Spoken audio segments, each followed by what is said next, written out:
तुम गैर काम का भाई देखो धेड़े ने देख लो इधर से देखो बहन का इधर। अब ये बच्ची को देखो आप लोग। अब इसको समझाने गए रुकाने गए तो उल्टा जो समझा रहे उनका कुछ गालियां दे रही है उन्हें और उल्टा की पढ़ाई थी। वो समझ में नहीं आता अपने बच्चों को, क्या तो भी हो गया आजकल। निकल जा रहे बाहर बंका मार के, ट्यूशन बोल के जा रहे, स्पेशल क्लासेस बोल के जा रहे, कंप्यूटर क्लास बोल के जा रहे। देखे तो फिर पार्का में बैठ रहे निकलेस रोड पे, NTR गार्डन में अपने बच्चियाँ दिख रहे और वो भी बुरखा पहन के बड़ी शान से।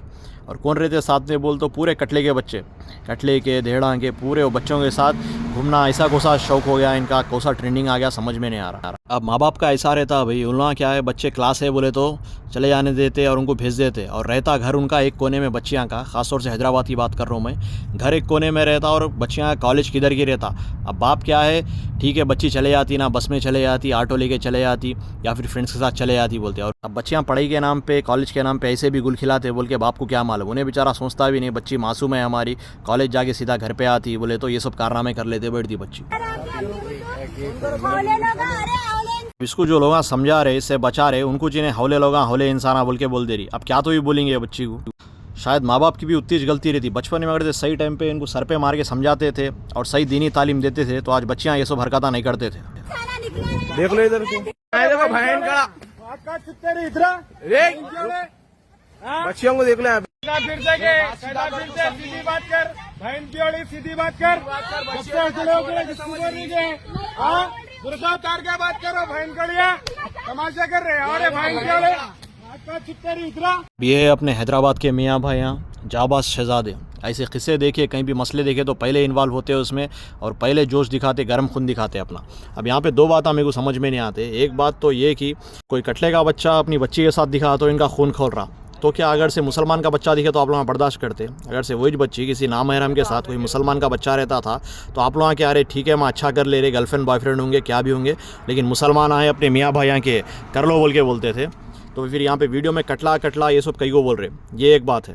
अब हो सकता बहुत से लोगों के माइंड में ये बात आएंगी और कमेंट करके बोलेंगे कि नहीं भाई आजकल क्या है, रिवर्स लव जिहाद बहुत चल रहा।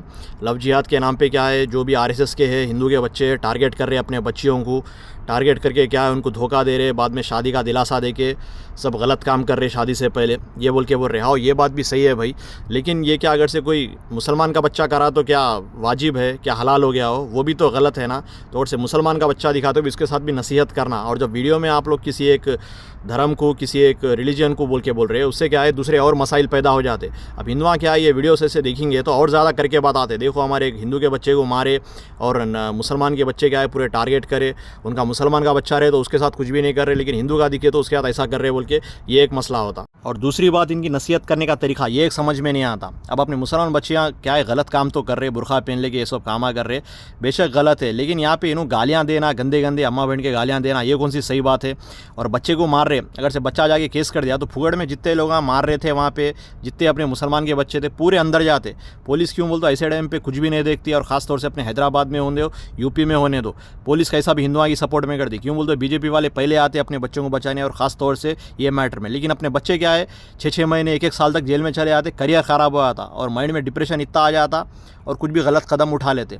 तो यही बोलना चाह रहा हूँ, जब आप लोग ऐसा समझा रहे किसी बच्ची को ऐसा पकड़े भी, वो गैर के साथ होंगे अपने साथ होंगे, तो उससे बेस्ट काम है कि इसको समझो। नहीं सुनी तो उसके माँ बाप को फ़ोन करो, बोलो, जैसा दूसरे पहले बहुत से वीडियोस में देखे होंगे अपन, बोलना क्या करते बच्चे किसी पे हाथ नहीं उठाते और ना उसको कुछ बोलते, सीधा बच्ची के घर पे फ़ोन करते, उसके भाइयों को या उसके पेरेंट्स को फ़ोन करके बोलते देखो आपकी बच्ची फलाना जगह मिली, गलत काम कर रही, आप लोगों को क्या करना है करो। तो माँ बाप बराबर आते, जैसा एक्शन लेना है वो लेते हैं। लेकिन इन्हों यहाँ पे गालियाँ देना और बदतमीज़ी करना, इससे क्या है बच्ची और उल्टा जोश में उड़ उड़ के इनके ऊपर आ रही।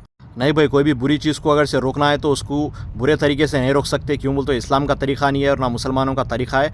अगर से आप कोशिश करो जितना हो सकता, फिर बाद में उसको अल्लाह के हाल पे छोड़ दो। भाई हम तो कोशिश कर रहे थे सही तरीके से समझाने की, इनके पेरेंट्स को बताने की, बाकी बच्चियाँ नहीं सुन रहे तो अल्लाह मालिक। आप ज़बरदस्ती उसको पकड़ के मारना, उसको गालियाँ देना, ये सब गलत है।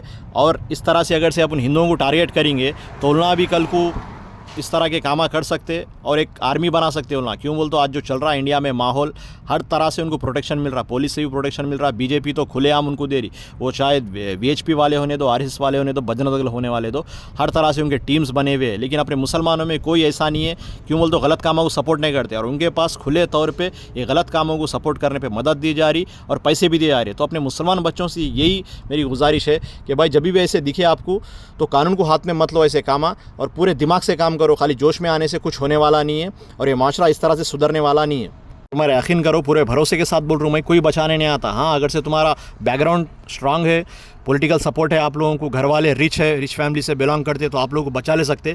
लेकिन आप लोगों को अगर से कोई पीछे बैक सपोर्ट नहीं है तो कोई नहीं आता आपको बचाने। जैसे कि अपन देखे यूपी में जब प्रोटेस्ट करने गए थे वक्फ बिल का, तो कितने के बच्चों के ऊपर केसेस बुक हो गए और कितने के बच्चे अंदर भी गए। तो अपने लीडर कोई नहीं आते। बाद में क्या बोलते लीडर, हम करो बोले थे क्या तुम्हारे को ये काम, कई करने गए, देड़ुशारी करने गए, फुटा लिए ना, जो देख लो तुम्हारा काम बोलते। तो भाई ऐसे जब सेंसिटिव इश्यूज़ पे आप लोग कुछ कर रहे तो बहुत होशो आवाज़ में काम करो। और एक अच्छा काम ये कर सकते हैं, बच्चियों को इस तरह से रोड पे पकड़ के रोकना और कटलेओं को मारना, इससे बेहतर काम है कि अपन खुद अपने बच्चियों को सुधारना और उनको अवेयर करना है चीज़ों से, और उनको बताना कि माशरे में क्या चल रहा और बीजेपी वाले आरएसएस वाले क्या एजेंडा लेके चल रहे और किस तरह से लव जिहाद का और कन्वर्जन का काम कर रहे।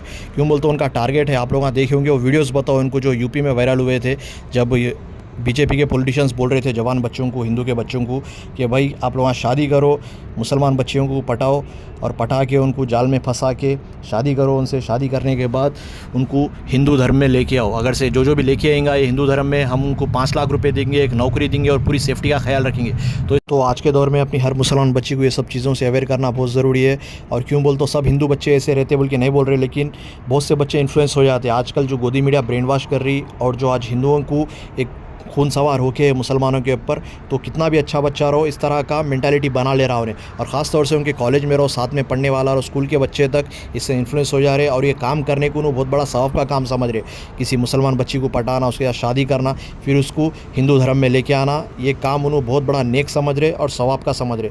तो वो बच्चों को भी अपन रोक नहीं सकते और अपने बच्चियों को अपन अवेयर करना है सब चीज़ों से, कि अगर मुसलमान बच्चे से अगर से आपका कोलीग है उन्हें ऑफिस में, और अगर से आपके स्कूल में पढ़ता, कॉलेज में पढ़ता, तो उससे एक लिमिट में बात करो, एक दायरा बना के रखो। और इसके साथ साथ दूसरी इंपॉर्टेंट बात ये भी है, ये सब अवेयर करने के बाद बच्चों को ये भी बताना कि दीनी तालीम के करीब लेके आना, रसूलुल्लाह के क्या अखलाक थे और बीबी फ़ातिमा ज़हरा रज़ियल्लाहु ताला अन्हा के क्या अखलाक थे, अपने इस्लामिक हिस्ट्री के विमेंस कैसे थे और किस तरह से उन पर्दे में रहते थे, ये चीज़ भी बताना बहुत ज़रूरी है। और जहन्नुम के तस्करे होना, जन्नत के तस्करे होना उनको, तभी उनका ईमान मजबूत होता, मालूमात होते और अल्लाह के तरफ करीब रहते बच्चियाँ और पर्दे में रहते, तो ये चीज़ों से सब दूर रहते। सोचने वाली बात ये भी है कि घर का माहौल सबसे पहले सही करना बहुत ज़रूरी है। क्यों बोल तो घर का बच्चा ही इस तरह के कामा में मुलविस रहेगा, दूसरे बच्चियों को छेड़ेगा, तो उसके बहना भी खुद इसी राह में जाएंगे। क्यों बोल तो हमारा भाई कर रहा तो हम भी क्यों नहीं करना। उन लोग भी आवारागर्दी करते, तो भाई पहले भाई अगर से घर में बहनों को सुधारना है, किसी बच्चियों को सुधारना है, तो पहले आप सुधरो। अगर से आप सुधरेंगे तो बच्चियाँ भी बराबर आपकी बात सुनते और मानते और इस तरह का कोई गलत कदम नहीं उठाते और अपनी ईमान की पूरी हिफाजत करते। क्यों बोल तो रोज़े क़यामत रसूलुल्लाह की हदीस है, जब उस औरत से पूछा जाएगा कि तुम ऐसे कामों में क्यों मुलविस थे, क्यों गुनाह की तरफ जाते थे, आप क्यों अल्लाह की तरफ नहीं थे, तो उन्हें मर्दों के नाम लेंगे, अपने हस्बैंड के, भाई के, बेटे के और भाई के, इन चारों के नाम लेके वो इन चारों को कसूरवार ठहरेंगी और औरत के साथ सज़ा ये चारों को भी बराबर मिलेंगी। तो आप लोगों से सभी से गुजारिश है कि इस वीडियो को ज़्यादा से ज़्यादा शेयर करो, ख़ास तौर से अपने मुसलमान बच्चियों को, और ये चीज़ों से अवेयर करो। फाइनली अल्लाह से दुआ है कि हम सबको हिदायत दे, बच्चों को भी और हम सबको कहने सुनने से ज़्यादा अमल की तौफीक अता करे। इंशाल्लाह मिलेंगे किसी और वीडियो में। खुदा हाफिज़। टारगेट करना होगा, जहां हम उनकी लड़कियों पे टारगेट करेंगे अपने आप ही साले कमजोर हो जाएंगे। कुछ मत करो, हमारी मुसलमानों से लड़ाई है नहीं, हमें तो उनकी लड़कियों से प्यार है। खत्म।